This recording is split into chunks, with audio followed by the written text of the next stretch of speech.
इन महान कलाकारों का मैं हार्दिक अभिनंदन करती हूँ। और आप सबसे मुझे विनती है कि जो लोग परमात्मा के खोज में भटक रहे हैं उन्हें भी पहले संगीत का आश्रय लेना पड़ेगा, उसके बगैर काम नहीं बनने वाला। क्योंकि अपने भारतीय संगीत की विशेषता ये है कि ये अत्यंत तपस्विता से और मेहनत से ही मिलती है। उसकी गंभीरता, उसकी उड़ान, उसका फैलाव, उसकी गहराई, उसकी नजाकत, सब चीजों में परमात्मा के दर्शन मनुष्य को हो सकते हैं। और सारा ही संगीत उस ओम से निकला है जिसे लोग रूह के नाम से जानते हैं। इसलिए जब इस संगीत पे मनुष्य तल्लीन हो जाता है उसके लिए आसान है कि वो परमात्मा को पाए। शायद आपको मेरी बात कुछ काव्यमय लगे और कुछ यथार्थ से दूर प्रतीत हो। शायद ऐसा एहसास हो कि मैं कोई बात को इस तरह से कह रही हूं जैसे कि संगीत कलाकारों को आनंद आए, किंतु ये बात सच नहीं। अपने अंदर भी 7 चक्र हैं और सब मिलाकर के 12 चक्र हैं। उसी प्रकार संगीत में भी 7 स्वर और 5 और स्वर मिलाकर के पूरा एक स्केल बन जाता है। हमारे चक्रों में जब कुंडलिनी गति करती है और जो स्वर उठाती है वही स्वर हमारे संगीत में माने गए। हमारा भारतीय संगीत बड़े दृष्टों ने, ऋषियों ने, मुनियों ने पाया हुआ है। वो चाहे किसी भी धर्म के रहे हो, वो किसी भी देश के हिस्से में पैदा हुए हो, उत्तर दक्षिण पूर्व पश्चिम, वो कहीं भी उनका जन्म हुआ हो, लेकिन उन्होंने आत्मा को नींव समझ करके ही सारी संगीत की इमारत बांधी। हवा में चीज उड़ने नहीं दी जैसे वेस्टर्न म्यूजिक का। वेस्टर्न म्यूजिक तो कटी पतंग की तरह बहती रहती है, कभी ठंडी हो जाएगी, कभी गर्म हो जाएगी, कभी कहीं बहेगी, कहीं कहीं बहेगी। लेकिन हमारा भारतीय संगीत एक चीज से हमेशा बंधा रहता है और वो चीज है हमारी आत्मा। अब आजकल मैं देखती हूँ कि लोग बाग इस संगीत को पसंद नहीं करते, खास नहीं उसके समझने की इच्छा रखते। उसकी वजह यह है कि हम लोगों के लिए कोई नई चीज आ गई है जो दिखने में आसान नजर आती है, लेकिन आत्मा को पाना भी तो मनुष्य भूल गया है। आत्मा की बात करना भी पुरानी हो गई और आजकल फैशन में नहीं।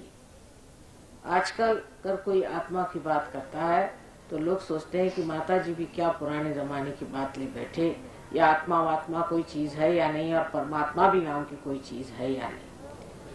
लेकिन अब भी इस भारतवर्ष में कितने भी लोग परमात्मा की ओर से मुंह मोड़ चुके हों तो भी उनकी डोर तो उन्हीं के हाथ में है। और कितना भी आप दूर चले जाए, इस भारतवर्ष की जमीन ऐसी है कि आप भगवान को भूल नहीं सकते। ऊपरी तरह से आप कुछ भी कहते रहें कि परमात्मा नहीं है, उनकी कोई शक्ति नहीं है और हम उनको मानते नहीं, और हम तो अपनी ही शक्ति को मानते हैं।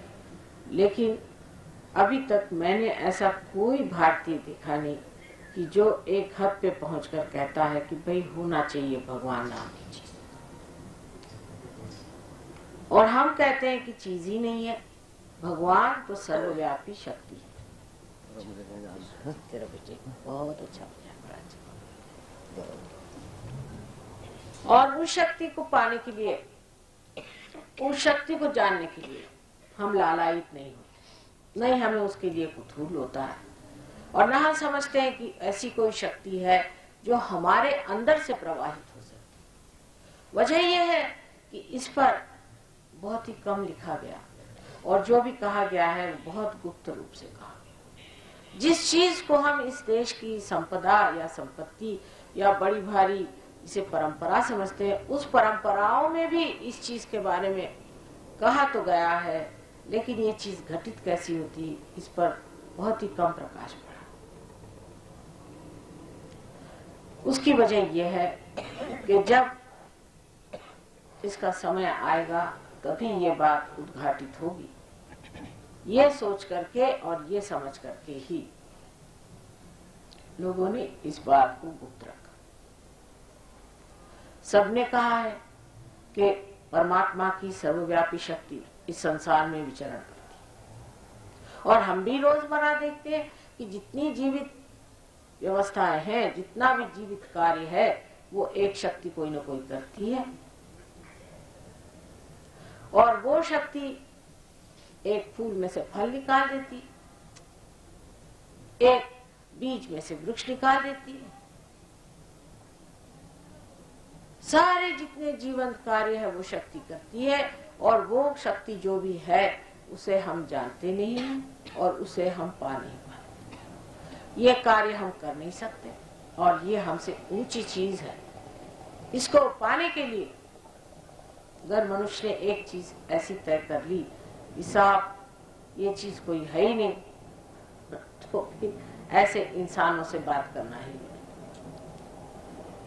क्योंकि अंधेरे में बैठे हुए लोग अगर कहें कि सूरज नाम की कोई चीज है ही नहीं, तो फिर वो आगे बढ़ेंगे कैसे। लेकिन दूसरे लोग जरूर ऐसे हो सकते हैं कि वो सोचते हैं कि अच्छा, इन सब लोगों ने कहा है कि सूरज नाम की कोई चीज है, तो उसे देखा क्यों न जाए, उसे जाना क्यों न जाए। और सबने क्या कहा है, किस तरह से जाना जाता है। किसी ने ऐसा नहीं कहा कि आप सर के बल खड़े हो जाइए तो आपको परमात्मा मिल जाएगा, या नाक में रस्सी डाल के खींचिए तो आपको परमात्मा मिल जाए। इस तरह की विक्षिप्त क्रियाएं करने से परमात्मा मिलता है, ऐसे किसी ने नहीं कहा। ये तो कोई नई नई चीज रोज निकलती रहती। सब अपने शरीर को पाने की जमीन जुमला और दुनिया भर की बेकार की चीजें जोड़ने की व्यवस्था में लगे रहे। लेकिन जिसको जुटाना है उधर हमारी दृष्टि इसलिए नहीं है कि कोई ऐसा मिलता भी तो नहीं जिसने जुटाया। जो भी बात करता है वो यही पता होता है किसी जेल से छूटा हुआ फरारी, या कोई पैसा कमाने वाला यहाँ आदमी पहुंचा हुआ है। बात तो परमात्मा की करता है और घर में ठगी करता है। इसलिए भी परमात्मा से विश्वास टूटना बिल्कुल सही बात है, बिल्कुल सही बात है। लेकिन इसमें परमात्मा का क्या दोष है। परमात्मा ने तो आपको एक अमीबा से इंसान बना दिया।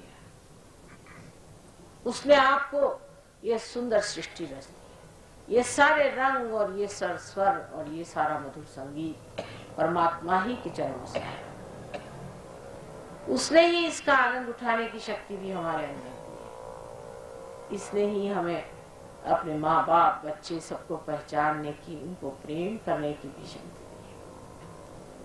उसी ने हमारे खाने पीने की और हर चीज की व्यवस्था कर रखी है। लेकिन अगर हम ही अपने आपस में लड़ झगड़ करके सिर फुटौल करते हैं, उसे परमात्मा क्या करे। ये सब मनुष्य की बनाई समस्याएं हैं। परमात्मा ने हमारे लिए कोई समस्या नहीं बनाई, कोई सी भी नहीं। बस एक बार मांगने की बात है और आप जान सकते हैं कि वो परमात्मा क्या है और आपका आत्मा क्या है। इतनी सुंदर तरीके से अपने अंदर उन्होंने पूरा यंत्र बिठाया। धीरे धीरे जैसे जैसे हम लोग उत्क्रांति कर चुके, इवोल्यूशन होते रहा, वैसे वैसे धीरे धीरे हमारे अंदर ये सब संस्थाएं एक के बाद एक जुटती गई और ये सब चक्रों द्वारा हमारे अंदर प्रस्थापित। बड़ी मेहनत से ये यंत्र को बनाया गया, बड़े संजो कर इसे बनाया गया कि अंतिम लक्ष्य यह है कि जो बाह्य में मनुष्य दिखाई देता है वो महामानव हो जाए। जो सर्वसाधारण और तुच्छ और हीन माना जाता है वो अत्यंत उच्च कोटि का साधन परमात्मा का बन जाए। लेकिन मनुष्य का स्वभाव ऐसा है कि वो सब चीज को अपना साधन बनाना चाहता है, किसी का साधन नहीं बनना चाहता। उसके स्वभाव से विपरीत। किसी का साधन वो क्यों बने? पर जिसने आपको साधन स्वरूप बनाया है उसके तो आपको साधन बनना ही पड़ेगा। अगर आप उसका भी साधन बनने के लिए तैयार नहीं है तो आपने जितने साधन जुटाए हैं ये सब व्यर्थ। इनसे आपको कोई सुख की प्राप्ति और आनंद की प्राप्ति नहीं हुई, न होगी। आप उन देशों में जाकर देखिए जहाँ सब उन लोगों ने हजारों साधन जुटा लिए, 2500 तरह के साधन जुटा लिए। आप अगर जाइए तो एक ऐसी मोटरें हैं कि बैठे बैठे आप उसको दरवाजा खोल लीजिए, उसका कमरा बना लीजिए, उसका ये कर लीजिए। इसमें रखा, इस सब तमाशेबाजी में रखा क्या है? ऐसे ऐसे मकानात हैं कि जहां आप जाइए तो आपको वहां पर एक ही जगह में स्विमिंग पूल भी मिल जाएगा और एक ही जगह में आपको बैठे बैठे आप अपने मोटर भी चलवा लें, सब करवा लें, तो फायदा क्या है? ये सब तमाशेबाजी करके इंसान को मिला, इससे किसी को आनंद की उपलब्धि हुई? आनंद की बात छोड़िए, मैं तो यहाँ तक कहती हूँ कि किसी के अंदर किसी भी प्रकार की सुज्ञता आई है, और सुज्ञता की भी बात न करें तो किसी के अंदर शांति है। जब युद्ध नहीं होता तो युद्ध की तैयारियां होती हैं, और फिर उसके बाद युद्ध होने के बाद फिर युद्ध की तैयारियां होती। ये तो मनुष्य की सुज्ञता हो गई है इन देशों। और शांति की बात यह है कि दो इंसान झगड़ा किए बगैर इन देशों में 5 मिनट से ज्यादा नहीं रह सकते। ऐसी दशा में ये सोचना चाहिए कि जितना कुछ हमारे लिए बहुमूल्य है, जिसकी हमें चाहत है, वो छोटी छोटी चीजें तक वहां नहीं मिल सकती। जैसे कि एक माँ का प्यार, एक बाप का आश्रय, एक बच्चों का दुलार और उनकी आज्ञाकारिता, कुछ भी नहीं। आप सब चीजों से अछूते इन पैसों से बनाई हुई चमकती हुई कृत्रिम दुनिया में, झूठी दुनिया में रह रहे हैं। इससे परे परमात्मा की सच्ची दुनिया, उसका सच्चा राज, उसकी सच्ची मोहब्बत है, उसको आपने अभी तक जाना ही नहीं है, उसको आपने देखा ही नहीं है। इसलिए इन सब चीजों को आप बहुत ऊंची चीज समझते हैं, लेकिन ये चीजें किसी भी प्रकार आपको सुख नहीं दे सकती। अभी देखिए, आप यहाँ संगीत सुन रहे थे, जिन्होंने बजाया दूसरों को आनंद देने के लिए, वो सुखदायी चीज होगी। लेकिन अगर आप आज ये इस कारपेट के धनी है तो आपके लिए सर दर्द की चीज हो जाती है। आप सोचते हैं कि खराब न हो जाए, कहीं बिगड़ न जाए, माता जी इस तरह से बैठी हैं, कहीं इसके रेशे न टूट जाए, न जाने कितने रुपया का आया। हाय तौबा लगी रहेगी कि भाई ये चीज ली, इसको अब कैसे बचा। अगर आपने इस चीज की परवाह नहीं की तो दूसरी चीज चल पड़ेगी कि और क्या चीज लाएं, ये पड़ोसियों के यहाँ ये चीज है, ये हमारे यहाँ कब आएगी। इस उलझन में और इसी उधेड़ बुन में सारी जिंदगी बीत जाएगी। अंत में पता हुआ कि जनाबे अली स्वर्ग सिधार गए और नहीं तो पागल खाने में दाखिल हो गए। इस हालात को देखते हुए इंसान को सोचना चाहिए कि भाई क्या हम इसलिए पैदा हुए हैं, क्या परमात्मा ने हमको इंसान इसलिए बनाया कि हम पागल खाने चले जाए और आपस में लड़ते झगड़ते रहें, क्रोध करते रहें, किसी भी चीज का मजा न उठाए, इंसान का मजा न उठाए। आखिर हो क्या गया? हम लोगों में कौन सी चीज ऐसी बच गई है, रह गई है, जो अछूती है, जिसके कारण हम इस तरह से हो गए हैं कि हमें अपने से परे दुनिया दिखाई ही नहीं देती है। इतना स्वार्थ, इतनी अंधता, इतना अत्याचार क्यों आ गया? कभी तो इंसान को एक तरफ बैठ के ये भी सोचना चाहिए। हर समय वो यही सोचते रहता है कि मेरे साथ क्या ज्यादती हुई, उन्होंने मेरा कितना घाटा किया, उन्होंने मुझे कितनी तकलीफ दी और आपने क्या किया। फिर ये भी सोचने लग जाए कि मैंने कितनी तकलीफ दी है, तो भी वो सोच हो गया और ये भी एक सोच हो गया। दोनों तरह से आदमी शोक में ही डूबा हुआ। तो क्या परमात्मा ने आपको इसलिए इंसान बनाया कि आप बैठ करके हर समय यहाँ पर रोया करें और शोक मनाया करें? क्या यही परमात्मा की इच्छा थी कि ऐसे शोकग्रस्त, पीड़ित, दुखी, रोगी ऐसे लोग बनाए, या इस तरह के लोग जो अपने अहंकार में डूबे हुए हैं, जो चाहे सो करते, महाबेवकूफ? एक साहब एक दिन आए और उल्टे कोट वोट पहने, तो मैंने कहा कि साहब उल्टा कोट क्यों पहन लिया? कहले इसमें क्या खराबी साहब, आप क्यों कहते? मैं कहा खराबी नहीं है, लेकिन सीधा दिखने में अच्छा लगता है, क्या है? तो आपने क्या समझ रखा हम चाहे जो करें, आप कौन होती है? मैंने कहा ठीक है, बात ये आंख में दिखाई देता है इसलिए कह दिया, आगे नहीं कहेंगे। पता हुआ कि ये बहुत रईस आदमी है, तो रईस आदमी ये सोचता है कि वो जो चाहे सो करे, क्योंकि ये बहुत रईस है, ये सोचते चाहे जो सके। दूसरे जो अपने को गरीब कहते हैं, उनका हाल और अच्छा है। अब आजकल निकला है गरीबों की मदद करो, गरीबों की मदद करो। तो मुझे तो गरीब दिखाई नहीं देते, क्योंकि किसी को 100 रुपया दे दीजिए तो वो सीधे जाता है कहाँ? तो शराब की दुकान पर। ये अगर आदमी गरीब होता तो ये 100 रुपया लेके शराब की दुकान पे क्यों तशरीफ ले जा रहा है?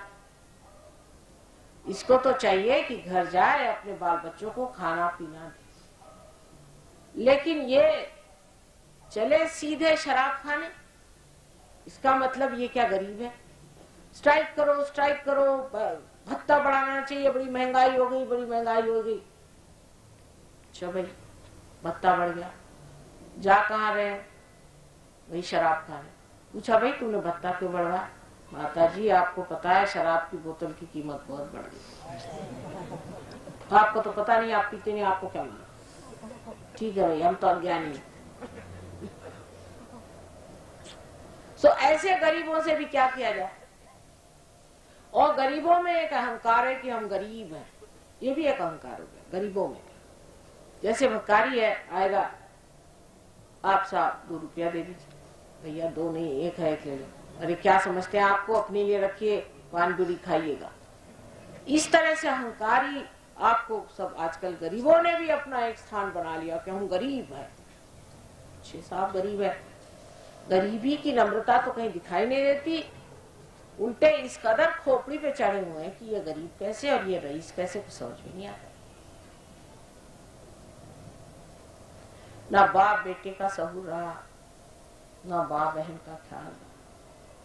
देखने में ये बातें आप लोगों को लगती है कि माँ बहुत पुरानी बातें कह रही है, लेकिन जो कुछ अपना पुराना था वो बहुत जरूरी था आज के लिए, बहुत जरूरी है। एक बार फिर मुड़ करके आप सोच लीजिए, जो कुछ हमने खो दिया है वो आज मैं खोज रही हूँ आपके अंदर, बगैर उसके ये कार्य हो नहीं सकता। जो लोग अपने को अहंकार में बहुत बड़ा आदमी समझ रहे हैं उनके लिए सहयोग नहीं है, और जो गरीब होकर के ये सोच रहे हैं कि वो सबकी खोपड़ी पे लग सकते हैं उनके लिए भी सहयोग नहीं। सहयोग उनके लिए है जो समझदार, गहरे, गंभीर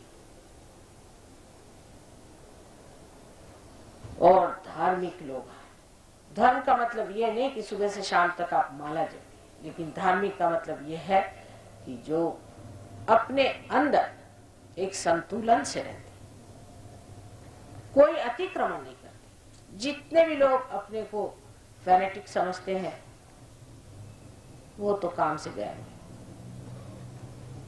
उनसे हमारा मतलब नहीं। अब ये सोचना चाहिए कि हम लोगों की आदत जो पड़ गई है, हमेशा जब भी ऑडियंस होगा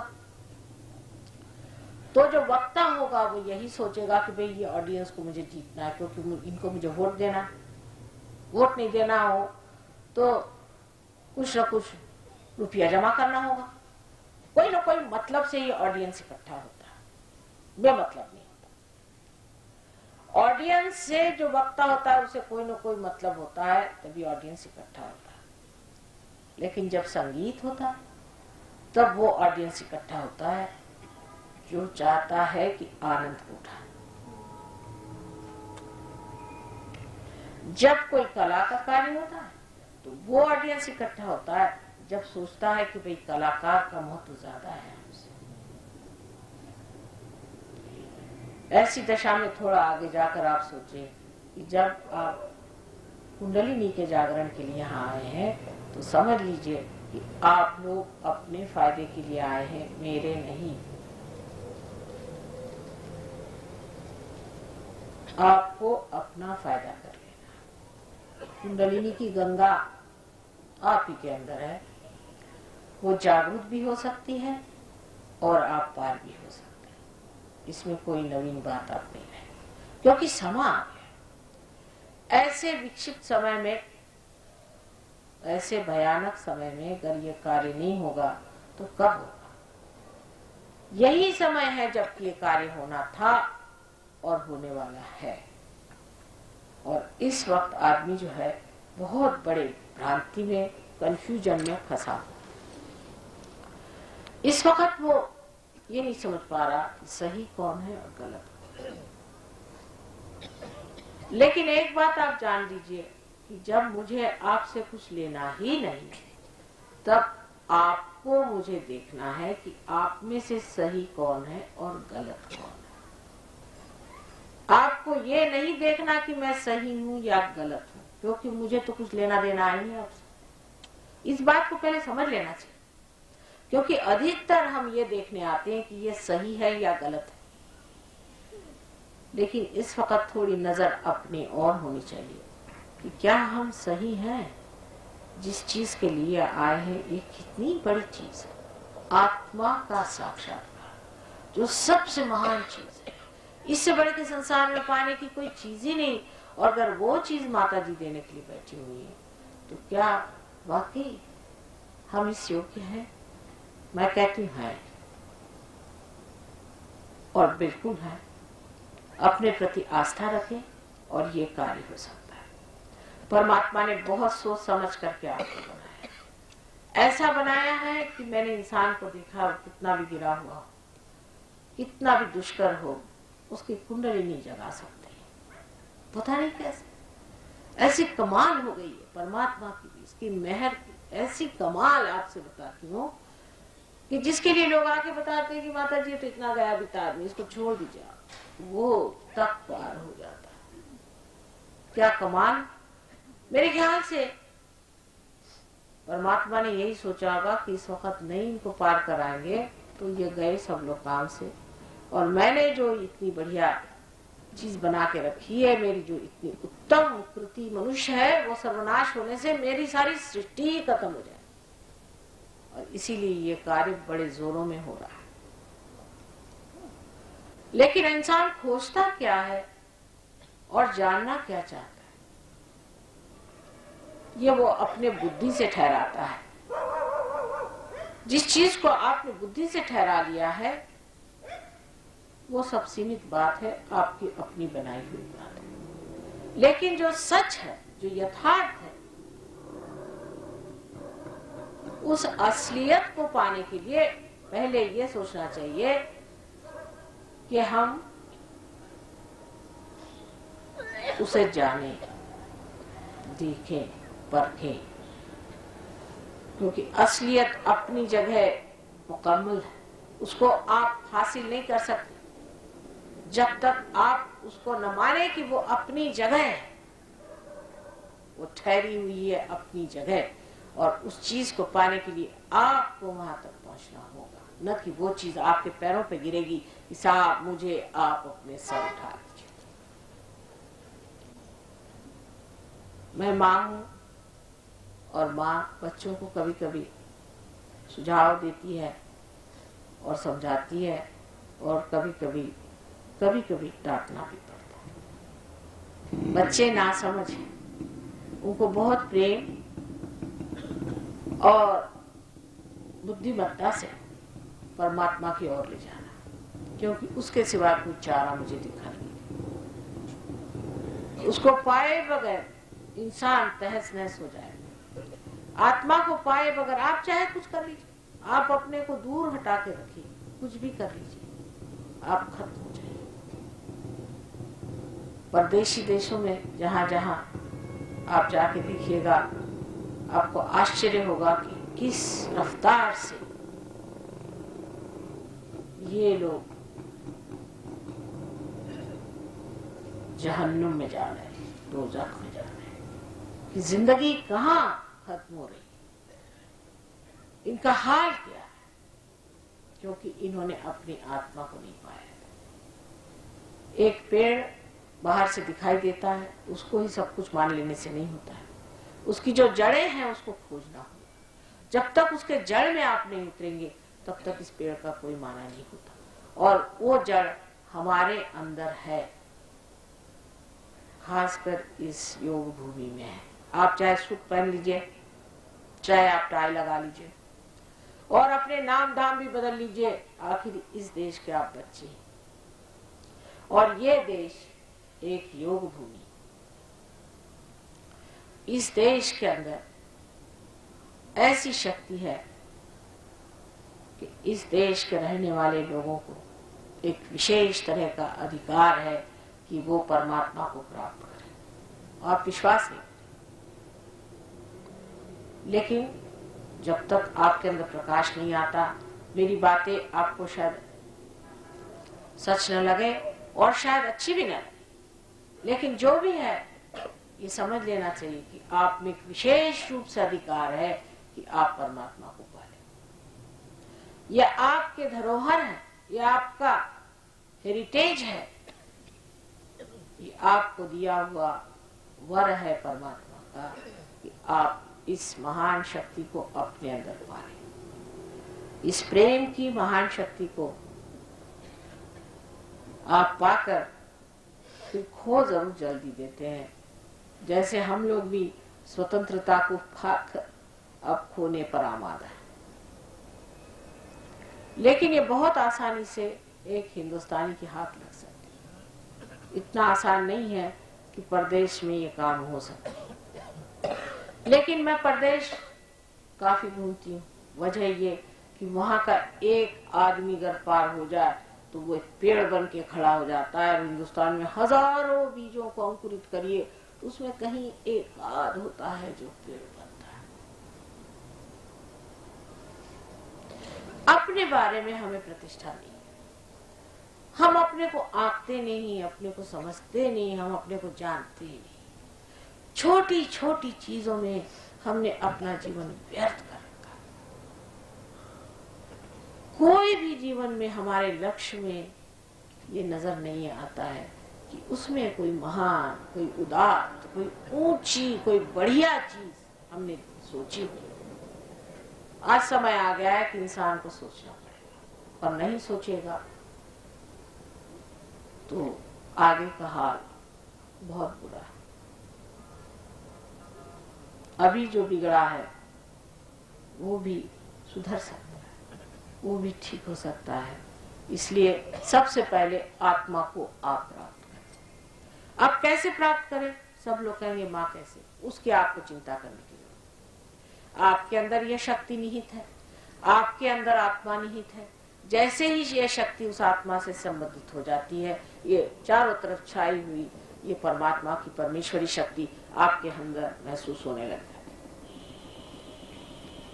एक बीज होता है, उसे आप किस तरह से पनपाते हैं, बस उसको आप माँ के उदर में छोड़ दें और वो अपने आप सहज, सहज माने सह माने साथ और ज माने पैदा, आप ही के साथ पैदा हुआ है ये अधिकार कि आपका योग, आपका मिलाप उस परमात्मा की शक्ति से पहुंचे। और जैसे कि योग गठित होता है, उसमें पहली मर्तबा आपके हाथ वो शक्ति मिल जाती है जो सर्वव्यापी है, उसको आप जानने लग जाते हैं, समझने लग जाते हैं। धीरे धीरे ये शक्ति बढ़ती है और आप इसका काम समझते हैं, ये किस तरह से चलती है, इसको किस तरह से इस्तेमाल करना चाहिए। और जैसे जैसे आप बढ़ते हैं, ऐसे ऐसे एक बीज का एक वृक्ष खड़ा हो सकता है। इस विभाग का विशेष कारण ऐसा है कि न जाने कैसे हमें यहाँ पर एक आश्रम की जगह मिल गई। पहले भी हमें गवर्नमेंट ने जगह दी हुई है, लेकिन ऐसी दी हुई है कि कुछ समझ में नहीं आता। सब्जी मंडी में जगह दी, जहाँ पर कि बैल बैठे रहते हैं और वहां पे गाड़ियां छोड़ी हुई। पता नहीं गवर्नमेंट का दिमाग कैसा। हमने कहा भाई, हम तो यहाँ मेडिटेशन करने वाले हैं, तो ये कौन सी आपने जगह हमारे लिए खास ढूंढ कर दी है। इस प्रकार उन्होंने हमें बड़ी बढ़िया जगह दी। बहरहाल अभी कोशिश कर रहे हैं वो कि और कोई बढ़िया जगह ढूंढे, भगवान जाने अब और कहाँ पहुंचा देते। गवर्नमेंट की बुद्धि जैसे चलेगी वैसे ही चलेगी, अपन तो कुछ कर नहीं सकते। बहरहाल परमात्मा की कृपा से ही ये जगह हमें यहाँ मिल गई। छोटी सी जगह है, लेकिन काफी है। इस आपके एन्क्लेव में ये जगह का होना कुछ मायना रखता है। कोई न कोई आप लोगों की पूर्व पुण्याई है, कोई न कोई विशेषता आप लोगों की है, इसलिए यहाँ पर ये जगह हो गई है। इसमें आपको पैसा देना नहीं। एक बात समझ ले कि परमात्मा को पैसा नाम की चीज मालूम नहीं, यह इंसान समझ ही नहीं सकता, उसकी खोपड़ी में नहीं घुस सकता कि परमात्मा का कार्य बगैर पैसे के होता है। आप किसी फूल को पैसा देते हैं जब वो फल बन जाता है, या किसी पेड़ के सामने आप ले जाके पैसा रख दीजिए, तो वो क्या समझता है कि ये पैसा है कि मिट्टी है कि क्या। परमात्मा ने पैसा नहीं बनाया, आपने पैसा बनाया और आप ही जाने उसकी दशा। इसके लिए आप पैसा नहीं ले सकते, न दे सकते। हाँ, एक बात दूसरी कि आप मेरे लिए फूल ले आए, चलो ठीक है। फूल ये कौन सा राग है और ये कौन सा ताल है, लेकिन ये मजे में सुन रहे थे और बहुत से हमारे सहयोगी भी सुन रहे थे। वजह ये है कि ये संगीत आत्मा को छू रहा था। अभी तक जब तक वो जागरूक नहीं हुआ, तब तक ये टुनटुन ही दिखाई देगा। जिस दिन जागरूक हो जाएगा, उस दिन इससे जो आप पे असर हुआ है वो कैसे जानिएगा। इसका असर एक सहयोगी समझता है कि उसके अंदर से चैतन्य की लहरियां बहने लगी और बढ़ती गई और बढ़ती गई और आनंद आता। तो परमात्मा की शक्ति कार्यान्वित होती है, वो बोलती नहीं, कार्यान्वित होती है, कार्य को करती। वो जैसे मनुष्य सोचता है कि अब मैंने बैठे बैठे सोच लिया। अच्छा, सोच लिया तो क्या?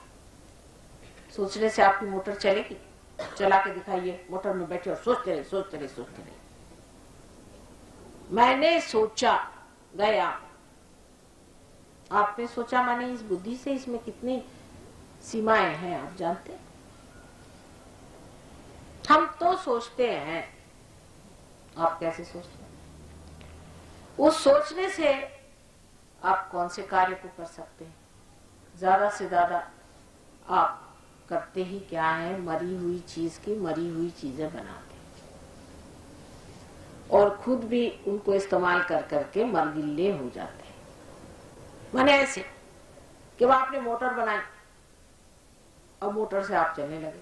आपने तो सोचा आप अफलातून हो गए, लेकिन इस मोटर के हो गया आप गुलाम, क्योंकि दो टांगे आपकी गई काम से। और अगर किसी दिन मोटर फेल हो गई तो आपकी हालत खराब। फिर उसके बाद आपका चलना बिल्कुल मुश्किल, और आप बैठ गए। जितनी आपने इस तरह की चीजें बनाई हैं ये आपकी खोपड़ी पे लगी है, और उसको लदाने से आप सोचते हैं कि आप बहुत बढ़ गए हैं, सो आप बाहर बढ़ गए, अंदर इतने से हो गए हैं छोटे से। आपकी अपनी कोई शक्ति नहीं थी। अपनी शक्ति सिर्फ आत्मा से आती है और उसको प्राप्त होना चाहिए। ये एक इच्छा पहले करनी चाहिए। पहले ये इच्छा करनी चाहिए कि माँ, मैं आत्मा हूं और मेरे चित्त में आत्मा का प्रकाश आने दीजिए। जब तक ये इच्छा आपके मन में नहीं होगी तब तक मेरा हाथ नहीं चलने वाला। पहले इच्छा होनी चाहिए कि मैं आत्मा हूं और मैं इस आत्मा को प्राप्त करूं। अब माँ का जैसा हाल होता है कि वो कैस्ट्रॉयल भी पिलाना चाहे तो उसमें कुछ कहानी बता के और कुछ मीठा उठा मिला के चढ़ा देती। लेकिन सच बात आपसे बताऊं कि आत्मा को मिलते ही आप पाइएगा कि आपका शारीरिक, मानसिक, बौद्धिक जितना भी क्लेश और जितना भी संघर्ष है सब खत्म हो जाए। जो कुछ भी आत्मों से आप पीड़ित है वो सब खत्म होकर के एक आप दूसरे ही सतह पे,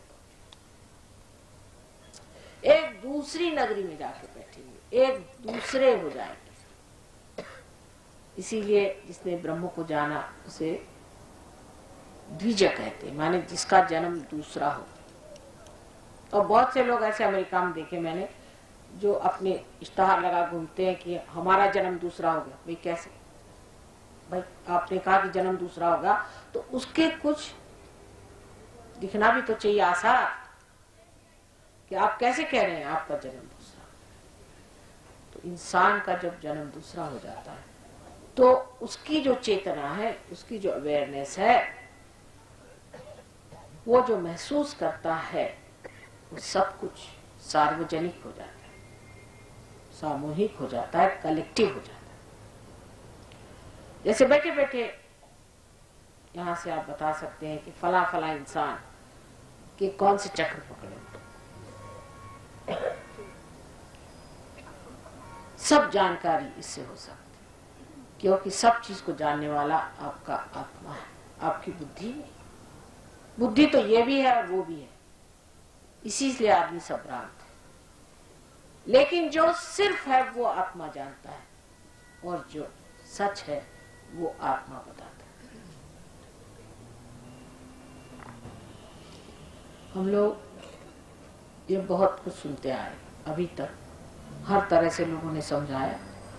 उसमें सच भी बोलने वाले बहुत थे और झूठ बोलने वाले भी बहुत रहे। बहुत से झूठ बोलने वाले तो ऐसी कॉपी करते हैं सच बोलने वाले की कि सच बोलने वाला ही अवाक रह जाता है कि ये कैसे मेरी ही बात दोहरा रहे हैं इतने जोर जोर से और हिम्मत के साथ। और परदेसी लोग तो सोचते हैं कि भाई ये जब बोल रहा है तो सच ही होगा, ऐसे झूठ कैसे बोल सकता है।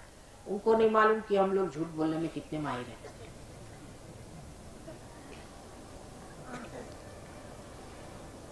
इसलिए जो कुछ कहा गया उसका यथार्थ होना चाहिए, उसका अनुभव आना चाहिए। अब बहुत टाइम हो गया है, जो कुछ काम मुझे करना था वो मैंने संगीत में ही कर दिया। सिर्फ एक 10-15 मिनट में आप लोग की जागृति हो जाएगी, इसमें कोई मुझे शंका नहीं। लेकिन उसके बाद योग का जो दूसरा अर्थ है युक्ति, ऐसी युक्ति करो नंदलाल, ऐसी युक्ति जिससे कि आप अपने आत्मा के बारे में सब कुछ जान ले, उसकी शक्तियों को पहचान ले, उसको इस्तेमाल कर ले और सबको इसका लाभ दे। जब तक ये नहीं होगा, उसकी कुशलता, इसे डेफ्टनेस कहते हैं, जब तक आप नहीं सीखिएगा तो वैसा ही है कि आपके लिए मोटर ला के रख दी और खड़े खड़े जंग खा गई। ऐसा ही योग होता है। हिंदुस्तानियों पे अधिकतर योग ऐसा ही देखा है मैंने कि फिर आकर के मेरे सामने जंग की कार खड़ी हो गई और कहले माँ मैं आपके पास 20 साल पहले आया था, 10 साल पहले आया था, लेकिन फिर वही कर जैसा कि जैसा हो गया। सो ये बात नहीं, आपको लगना पड़ेगा, जुटना पड़ेगा, जानना पड़ेगा, क्योंकि यही एक जानने का है, बाकी कुछ जानने का नहीं। इसको जान लिया तो आपने सब कुछ जान लिया। छोटे छोटे बच्चे भी इसको जान सकते हैं, अनपढ़ लोग भी इसको जान सकते हैं। एक बहुत अनपढ़ आदमी है, उन्होंने न जाने हजारों लोगों को सहयोग के अभ्यास से तंदुरुस्त कर दिया, उनकी बीमारियां ठीक कर दी, कैंसर जैसी बीमारियां ठीक कर दी। वो डॉक्टर नहीं है, वो डॉक्टरी सीखा नहीं है, लेकिन तत्व पे उतर के उसने ये काम करके दिखाया। आप भी सब कर सकते हैं। सबसे पहले आप अपने को ठीक कर लीजिए, अपनी आस्था से आप इस परम तत्व को पालें, उसके बारे में बाद में आप सीख ले। खासकर आप लोगों के लिए यहाँ पे इतने नजदीक मंदिर आया हुआ है कि आप पैदल भी चल के आ जाए तो भी आप यहाँ पहुंच सकते हैं। यहाँ पर आपको रुपया पैसा देना नहीं, पहले ही कहा गया है, सिर्फ आस्था से अपनी और नजर करके थोड़ी मेहनत करनी। ऐसे हर रविवार को 10 बजे सवेरे यहाँ पर प्रोग्राम होता है। आपको कुछ भी देने का नहीं है, सिर्फ आपको लेने का है, और इसलिए अपनी घाघर खाली करके यहाँ पर आए और जो कुछ सीखना है धीरे धीरे सीखें। आपको आश्चर्य होगा कि परमात्मा की कृपा कितनी अपरंपार है, और जो इंसान पार हो जाता है उसकी परमात्मा कितनी परवाह करती है, और वो कितना महत्वपूर्ण है। आशा है आप लोग मेरी बातों पे और ख्याल करके और हर रविवार 10 बजे इस जगह आए और सहयोग के बारे में जाने और सीखें। अब सिर्फ आप लोग मेरे और ऐसे हाथ करके और आंख बंद करके बैठे और अपना चश्मा उतार लें।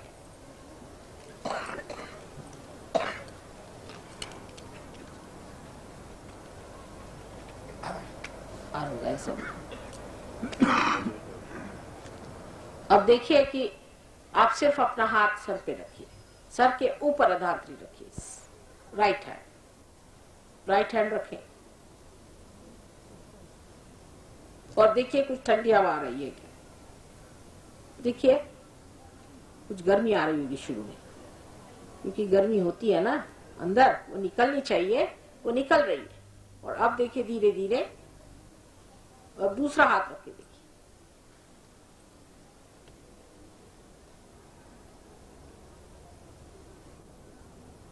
आ रही है?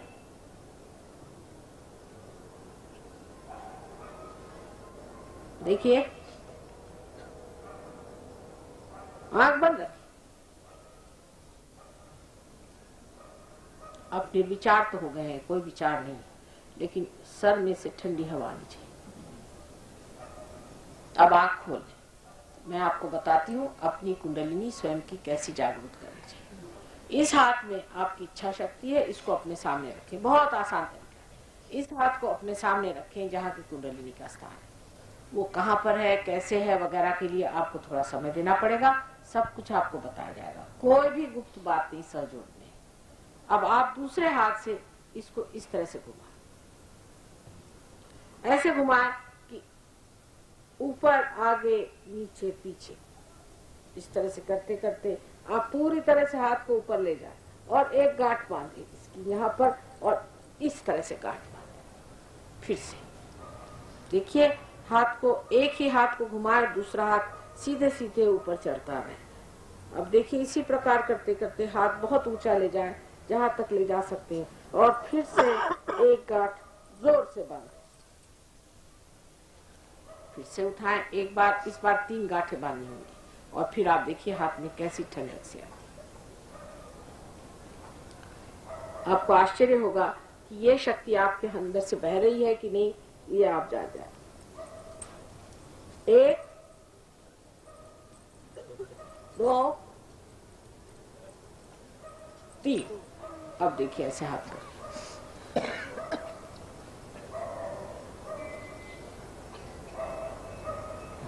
आ रहा है हाथ में ठंडक, चल रही सनसनाहट, सनसनाहट आ रही धीरे धीरे। देखिए, या दोनों हाथ ऊपर करें एकदम, और आंख बंद करके मन में पूछे कि क्या ये ब्रह्म शक्ति है जो सारे जीवित कार्य को करती है? माँ, क्या ये वही ब्रह्म शक्ति है?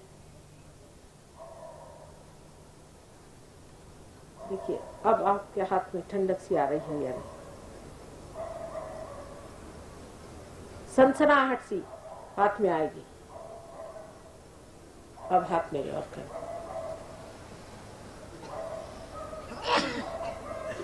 अरे कितना सरल सहज काम, जिसके लिए हजारों वर्ष लोग तपस्या करते थे और परेशान रहते थे, इतना सहज आपको मिल गया।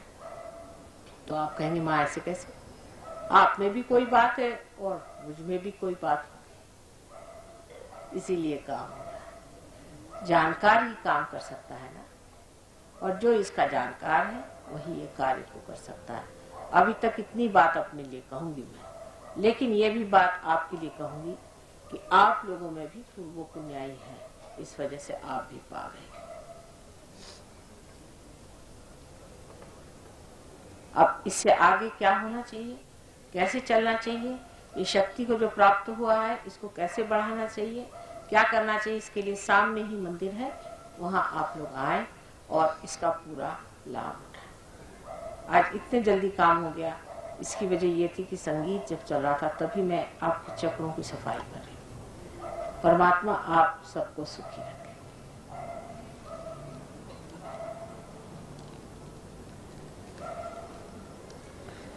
तो अब आज्ञा है, चलें।